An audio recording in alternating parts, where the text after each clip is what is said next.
Nkhanizi bwino lomwe omwe anali alangizi aboma akale pa nkhani ya malamulo a Kaleken Kaphale ndi Chikosa Silungwe ati athandizira boma pa mulandu olimbana ndi makampani amene amapanga mapepala opyapyala mdziko muno.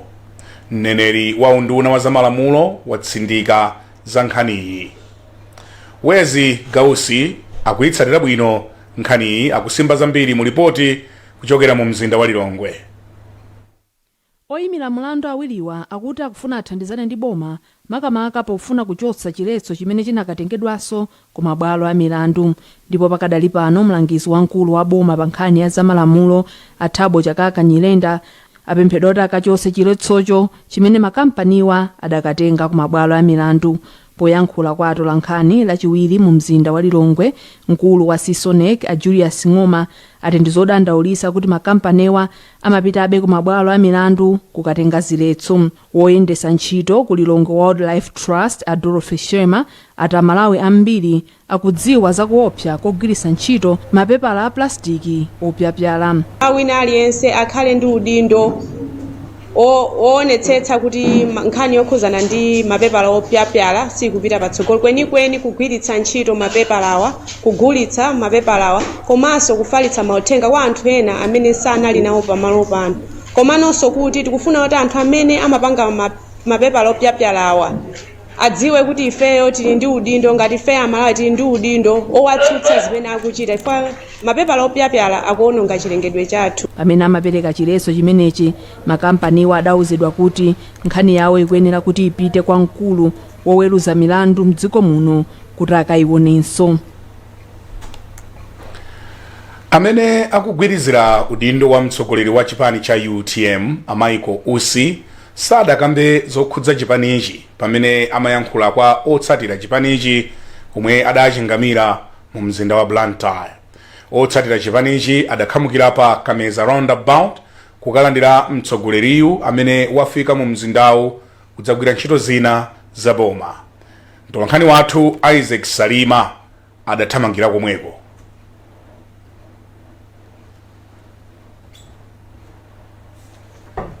Ausi adafika pa malo a Kameza roundabout cham'ma 3:30 masana, ndipo adalandidwa ndi anthu ochuluka amene adavala makaka a chipani cha UTM.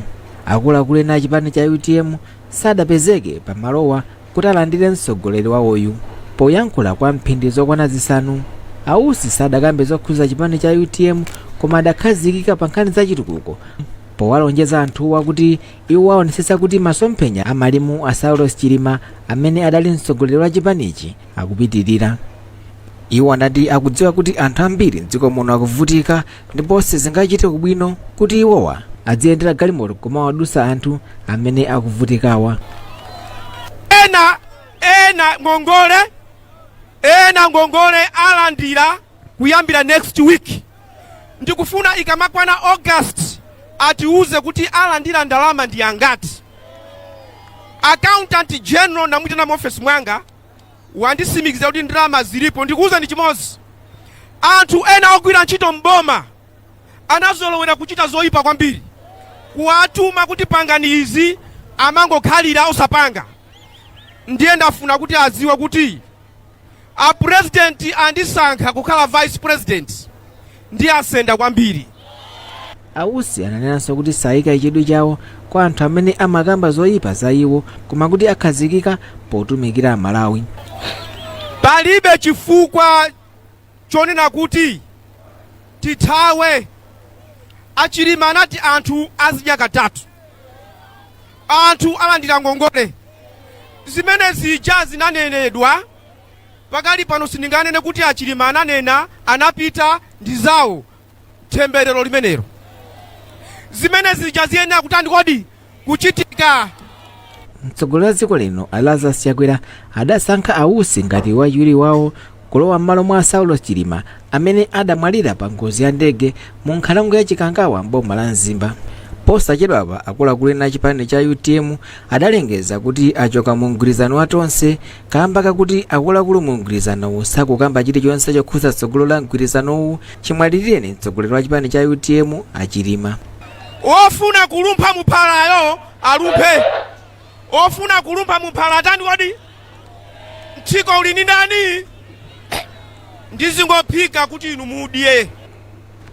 Mtsogoleri wa Episcopal Conference of Malawi Archbishop George Desmond Tambala wati ndikofunika kugwirana manja pa ntchito yolimbana ndi umphawi, mchitidwe wodzipha komanso wosakaza chilengedwe umene ukukhudza dziko la Malawi, Zambia ndi Zimbabwe.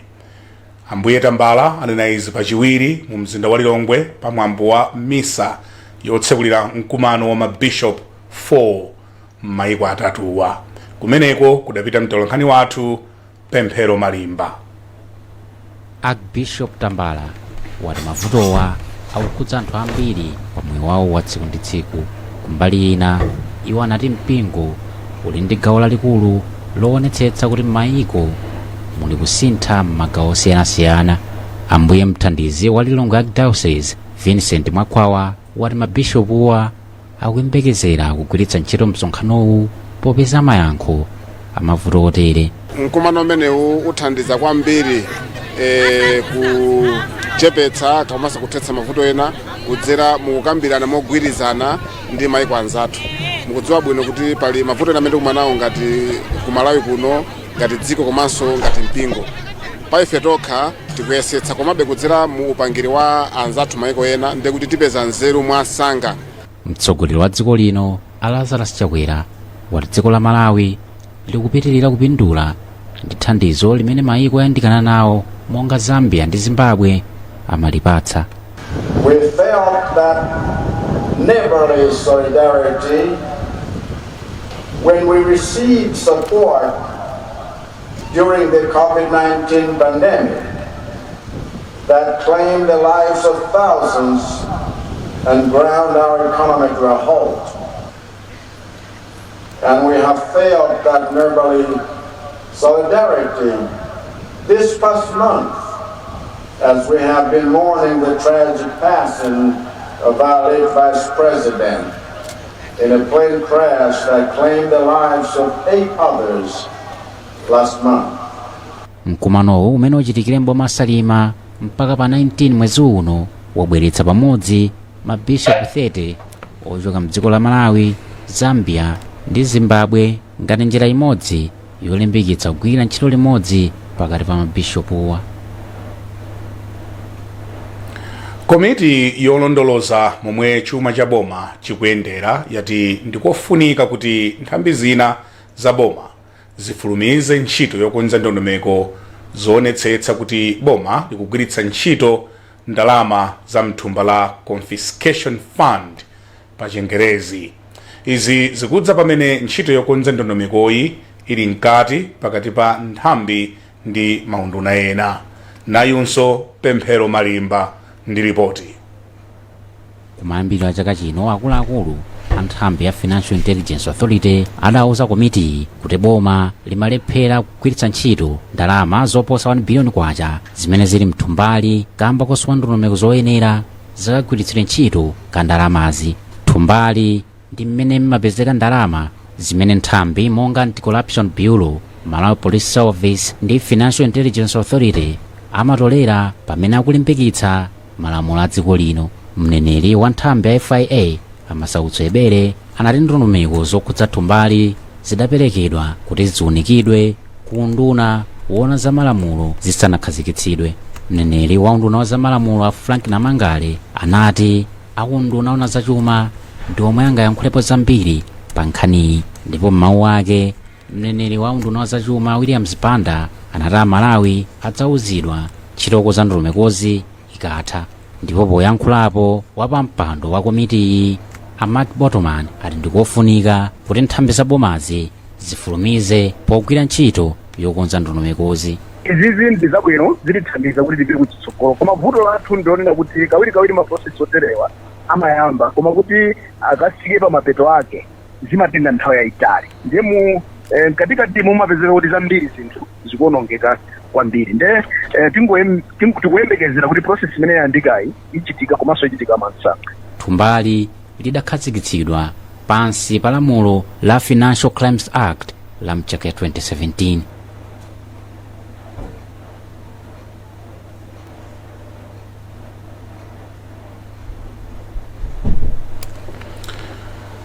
bungwe lolembetsa mayeso la Malawi National Examinations Board MANEB lati layamba kafukufuku kuti lidziwe chomwe chinapangitsa kuti mayeso aphunziro la geography akhale opanda pepala lina lofunikira la kalondola map pa Chingerezi. Vutoli linapangitsa kuti ophunzirawa adumphe funso limodzi la namba 35 malikisi limene limayenera ligwiritse ntchito pepala lomwe munalibero. Patience Lunda akuitsatula nkhani kuchokera mu mzinda wa Mzuzu. Ophunzira 184,978 ndi omwe akulemba nawo mayeso a form 4. Ofalitsa nkhani ku bungwe lolembetsa mayeso la MANEB a Angela Kachitigu anatsimikiza za izi ndipo anati vutoli linakhuza malo onse olembera mayeso. Akachitigu anonjezera kuti pochonga funsoli silizawerengedwa. Poyankhulapo mkulu wa bungwe la Civil Society Education Coalition CSEC a Benedicto Kondowe anati vutoli laonetsa kuti panalibe chidwi chokwanira poonetsetsa kuti zonse zili mchimake pomwe amakonza mayesowa. Akondowe anati pepalali lilembedwenso ngati lili ndi malikisi ambiri kuposa mafunso ena. Nkhani iyi ndi chizindikiro chonena kuti MANEB yalephera kupereka upangiri woonetsetsa kuti mapepala amene akonzedwa ali ndi zonse zimene zizofunikira nthawi ya mayeso. Petekwera kumene kwapangitsa kuti azindikire nthawi yolemba mayeso itakwana. Sizimayenera kutero ayi. Chifukwa mwina nkhani imene akanatha kuyizindikira pakanthawi ndi kukonza dongosolo lonena kuti mapu imene imafunika pa funso limenelo liperekedwe kuti anawo alembe mayeso monga mmene zidakonzekera. Kalata yomwe bungwe lolembetsa mayeso la MANEB yatulutsa yomwe wasaina ndi mkulu wa bungweli a Dorothy Nampota yati funsoli linali la malikisi 35 koma pepala lonse ndi la malikisi 110. Anampota anati achita kafukufuku kuti zimenezi zisadzachitikenso mtsogolomu. Lolemba ophunzira amene amalemba mayeso a form 4 pa sukulu za sekondari za Mangochi komanso Mpondasi anachedwa kulemba mayeso chifukwa mayesowa anafika mochedwa ku sukuluzi. Mukuonera nkhani mwa tsatanetsatane madzulo ano kukufikani kuchokera kuno ku kanema wanu wa Times. Tili ndi nkhani zina zambiri koma posachedwapa. Timber trusses look amazing. What's your secret? I only use the best anti-termite products on my timber. I trust Sheldrite Anti-Termite to keep them looking pristine. Sheldrite has a special formula that provides deep nourishment to the wood, protecting it from termites and other wood-boring insects. And the best part? It lasts longer than other brands. And it is also available in a colorless variant. See this? With Sheldrite, the liquid penetrates deep into the wood. But with this other brand, it barely covers the surface. Don't settle for cheap products. Choose Sheldrite. It's the premium choice. Sheldrite, the very best. Yes, Loani. Ziko mota kulandirani. Sorry, Panita. Bwanji goti. Cholembera chino bwana. Ife tu ma office muno timagwirisa ntchito zolembera zake zimene. Cholembera ichi ndi cha Bantle. Zolembera za Bantle zakazi kukutumikirani kwa nthawi yayitali. Pano ndikulengeza kuti tabwera ndi zolembera zatsopano zomwe zili m'mapangidwe awiri, classic ndi winner. Zolemberazi ndi zokongola, zolemba bwino komanso zolemba nthawi yayitali. Zolembera za Bantle zimabwera m'mitundu inayi, black, blue, red ndi green, ndipo mutha kugwiritsa ntchito mu ofesi, ku sukulu ndi malo ena. Akupanga zolembera za Bantle ndi a Euro Industries, kampani yeniyeni ya Chimalawi. Gulani katundu wopangidwa ku Malawi konkuno kuti mutukule dziko lanu. Phone Blantyre 0888-107-261, Lilongwe 0886-074-737. Bantle, buy original, avoid counterfeit. Bantle, right miles with a smile. Ntchito yoyambanso kumanga chipinda chowerengera pa sukulu ya ukachenjere ya Mzuzu ikutengabe nthawi kuti iyambe pomwe zokambirana pakati pa omanga ndi boma zili mkati. Zokambiranazi zikukhuza kuonjezera ndalama zomangira chipindachi komanso kusintha kamangidwe malo ena a chipindachi. Feston Malekezo ndi amene ali ndi nkhani yonse kuchokera mu mzinda wa Mzuzu. Akatundu anati zonse zoyenerera zimene zimayenera zichitidwe ndi ofesi ya Public Procurement and Disposal of Assets Authority zachitika. Anakhala mavuto osiyanasiyana pakati yapo kusintha kwa ndalama ndi zinthu ngati zimenezo, komanso ngati ndiyelekeze kunzuni munthu mukayamba kumanga pamakhala zinthu zina zimene mati apa tinati paende chonchi koma mwina pangakhale bwino patayenda chonchi. Mukasintha pamene paja zimakhala kuti amene akugwira ntchito uja amanena kuti mmene mwasinthamo ndiye kuti zina zasintha, tione kuti ndalama zake ndi yomwe ija kapena panera kukhala posintha. Komabe wina amene akuyitsatira bwino ntchitoyi watsina Khutu Times kuti ntchitoyi ichedwerapo popeza kuti boma lilibe ndalama. Mmodzi wa akuluakulu wa kampani ya China State Construction imene ikumanga chipindachi, Wesley Kaluwa, anatsimikiza kuti sanapasidwe ndalama zawo zimene akhala kugwiritsa ntchito, ndipo anati iwo ayamba pokhapokha boma likawapasa ndalama zawo. Poyankhulapo wapampando wa komiti yolondoza chuma cha boma ya nyumba ya malamulo, Mark Botomani, anati chinanso chimene aona nchoti kukumakhala kuchedwa kuvomereza ndalama zimene zikuyenera zigwira ntchito pomanga chipindachi. Mbuyomu ndalama yomangira chipindayi inakwera kuchoka pa 7.5 billion kwacha kufika pa 15 billion kwacha kamba kakukwera mtengo kwa zinthu zosiyanasiyana zomangira. Ntchitoyi imene kutha mwezi wa Februwale chaka cha 2024 koma inayima mwezi wa Novemba chaka cha 2023. Bungwe lopereka madzi la Blantyre Water Board lati likulephera kupeza phindu chifukwa likumagulitsa madzi pa mtengo ochepera kuposa omwe lapangira madziwo. Mkulu wa Blantyre Water Board Robert Hanja ndi amene anena izi ku nyumba ya malamulo mu mzinda wa Lilongwe pamene bungweli linakaonekera ku komiti ya budget ya nyumbayi. Taonga Sabola ali ndi nkhani yonse. Poyankhula ku nyumba ya malamulo pamene bungwe lawo linakaonekera ku komiti yoona za budget ya ku nyumba ya malamulo, mkulu wa Blantyre Water Board Robert Hanja anati pali zifukwa zingapo zimene zikuchititsa kuti bungwe lawo lizipeza ndalama zochepa. Munthu woti ukupanga business sungamati ungunyamuka kuti ukapanga loss zimavuta pandati wina wake akulipira loss imeneyo, and ife tofuna tichepetse gap imene kuti zioneka kuti ifeso tikutha kudziyimira patoka. Tezimati wawa zimatipatsa chikhumbo choti tichite bwino, ngaona kuti mabwanga kuno komanso ngaona kuti mapempha ndalama ngati kwanza atha kubanki kuti atithandize tizigwira ntchito mochilima.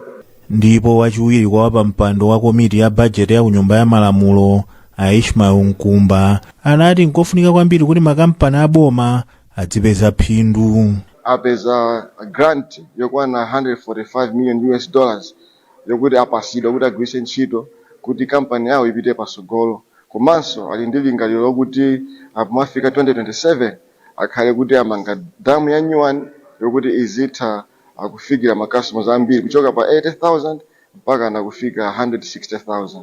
Malingana ndi Hanja kampani ya Blantyre Water Board yayika ndondomeko zatsopano zomwe cholinga chake nkufuna kuyamba kupeza phindu pomafika chaka cha 2027. Patangotsala masiku 427 kuti Amalawi akaponye voti, bungwe loyendetsa chisankho la Malawi Electoral Commission latulutsa kalendala ya momwe chisankhochi chidzayendere. Wapampando wa bungweli Annabel Ntalimanja wauza msonkhano wa atolankhani ku Lilongwe kuti akhazikitsa chisankhochi mwezi wa mawa pa 2 August chaka chino. Kathe Maulidi akufotokozera zambiri kuchokera mu mzinda wa Lilongwe. Polankhula pa msonkhano wa atolankhani wapampando wa bungwe loyendetsa chisankho la MEC Annabel Ntalimanja adalengeza kuti bungweli likhale likukhazikitsa chisankho cha chaka cha mawa mwezi wa August pa 2 chaka chino. Iwo ati mwambowu udzachitikira mu mzinda wa Lilongwe. Pa nkhani yokhudza kalembera Ntalimanja ati bungweli likhale likuyesa makina akalembera wa voti kuyambira mwezi uno wa June mpaka pakatikati pa mwezi wa August. Iwo ati zipani zomwe zikuyembekezeka zatenga mbali pa chisankho cha chaka cha mawa komanso akatswiri azamakompyuta ku zipanizo akuloledwa kuti akaonerere nawo ndondomekoyi. Pa msonkhano wa atolankhaniwo Ntalimanja adayankhulaponso pa nkhani ya omwe aloledwa kukalembetsa kuti aponye voti ndi omwe sakuloledwa. Malingana Ntalimanja, anthu omwe ziphaso zawo zaumzika nthawi yake idatha akuloledwa kukalembetsa kuponya voti, koma omwe alibe ziphaso zaunzika sakuloledwa kukalembetsa kuti aponye voti. Bungwe la MEC linakhazikitsidwa ndi malamulo komanso timagwira ntchito ndi malamulo. Lamulo limene lilipo panopa likutiuza kuti olembetsa voti akhale munthu amene ali ndi chiphaso.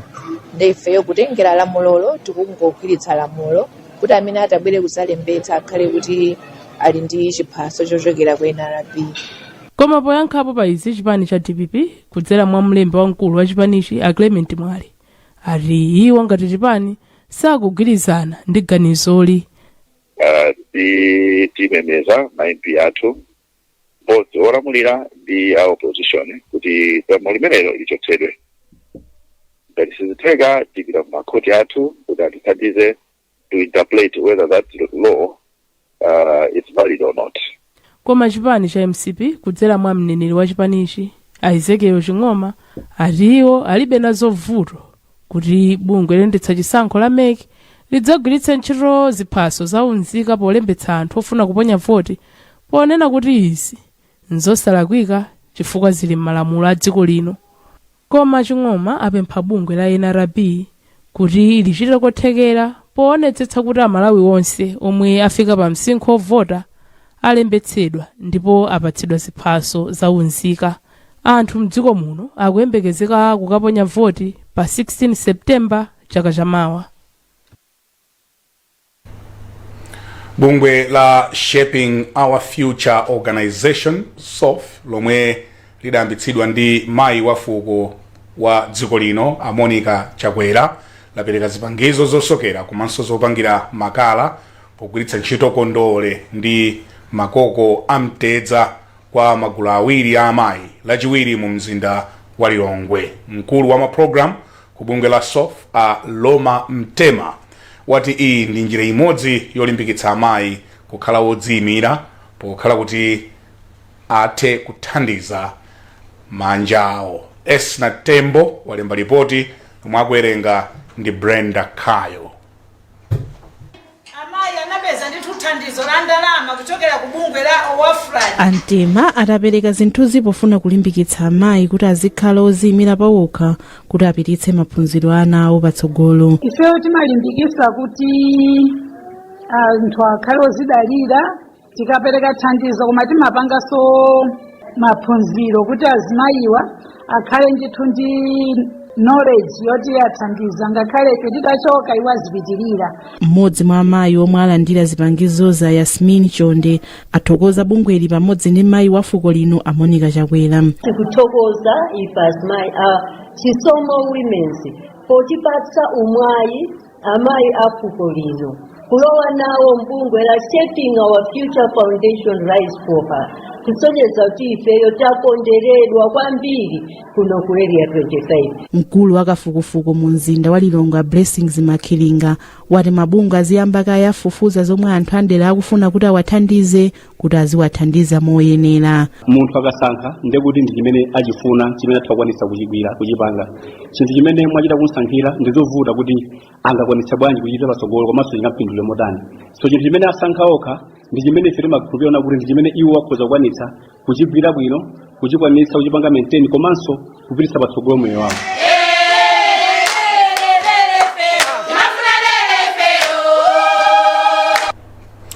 Nkhani imeneyi yochokera ku SOF tafikanso kumapeto kwa nkhani zathu mwa tsatanetsatane madzulo ano koma tisadasiyane na insomitu yake omwe anali alangiza aboma akale pa nkhani za malamulo a Kaleken Kaphale ndi a Chikosa Silungwe ati athandizira boma pa mulandu wolimbana ndi makampani amene amapanga mapepala opyapyala mdziko muno. Wachiwiri kwa mtsogoleri wa dziko lino a Michael Usi anapewa kukamba zokhudza chipani pamene amayankhula kwa anthu mu mzinda wa Blantyre pofika mu mzindawo. Ndipo bungwe loyendetsa chisankho la Malawi Electoral Commission likhazikitsa chisankho cha chaka chamawa mwezi ukubwerawo.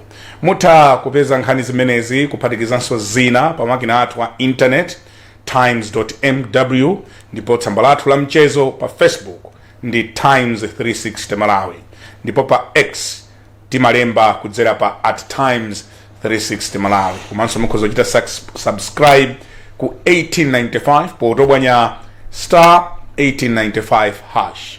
Nine Brian Banda malomwa ife tonse kuno ku Times headquarters ku Blantyre kukuyamikani pokhala nafe and goodbye.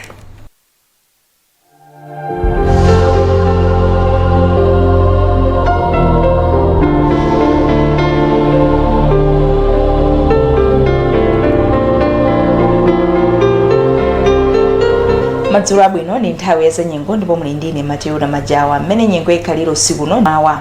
Tiyembekezere nyengo yozizira ndi yachangululu usiku uno ndi mawa masana kudzakhala nyengo ya dzuwa ndi yofunda m'madera ambiri komanso nyengo ya mphepo m'madera ena makamaka a mchigawo chakumpoto.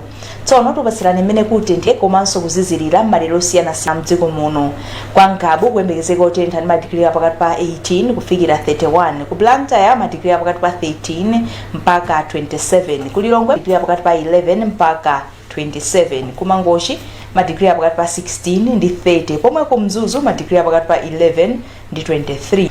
Mphepo idziwomba kuchokera ku Mvuma ndipo lachinayi tiyembekezere nyengo ya dzuwa ndi yofunda kupitirira m'madera ambiri. Pomaliza tikupasirani nthawi yotulukira komanso kulowera dzuwa mawa pa 17 July 2024. Ku Mzuzu dzuwa loyembezeka kutuka 5 minutes past 6 ndi kulowa 25 minutes to 6. Ku Lilongwe dzuwa loyembezeka kutuka 10 minutes past 6 ndi kulowa 28 minutes to 6. Pomwe ku Blantyre dzuwa loyembezeka kutuka 8 minutes past 6 ndi kulowa 24 minutes past 5. Zanyengo ndi zomwezi ndipo munali ndine Mateo Majawa usiku opambana.